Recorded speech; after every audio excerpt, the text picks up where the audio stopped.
இப்ப நேத்தைக்கு என்ன சொல்லியிருக்கார் முகுல் ரோத்தகி, ஒரு நாளைக்கு 50 லட்ச ரூவா தான் வாங்குவாரு. அவர் என்ன சொல்ட்டார், நீங்க எழுத்துப்பூர்வமாக என்கிட்ட கேட்கல. வாயில தான் சொன்னீங்க. உங்க கிளையன்ட்டுக்கு தொடரணுமா வேண்டாமா அப்படின்னு. அத எழுத்துப்பூர்வமா கேட்டா நான் எழுத்துப்பூர்வமா பதில் வாங்கி இப்படியெல்லாம் நீங்க பேசுறது சரியில்ல. ஈவன் முகுல் ரோத்தகி கூட கண்டிச்சிருக்காங்க. இந்த பெஞ்ச், அதாவது ஒரு 2 நீதிபதிகள் சேர்ந்த பெஞ்ச் விசாரிச்சால் அவங்களே தான் தொடரணும்னு இருக்கு. இந்த எவ்ரி 3 மாசம் பெஞ்ச் மாறும்.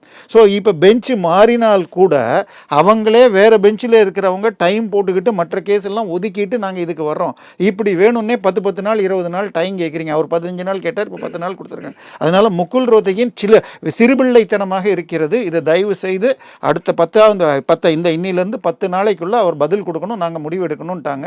சென்ற முறை அரசு வக்கீல் என்ன சொன்னார், இது ஹாப்ஸ் அண்ட் சாய்ஸ் அப்படின்னார். ஹாப்ஸ் அண்ட் சாய்ஸ்னா என்னன்னா, ஏதோ காரணத்துக்கு கிணத்து மேலே நீங்கள் ஏறி இருக்கீங்க, பக்கத்தில் இருந்துட்டு நீங்கள் தள்ளி விட்றே நாங்கள் ஒதுக்கிட்டாங்கிற மாதிரி சாய்ஸ் கொடுக்குறீங்கன்னார். அது சொல்ல வேண்டியது இவர் வழக்கறிஞர் சொல்லியிருந்தா கூட பரவாயில்ல. நமது வரி பணத்தில் வேலை செய்யும் அரசாங்க வக்கீல் போய் அப்படி கேட்டார்.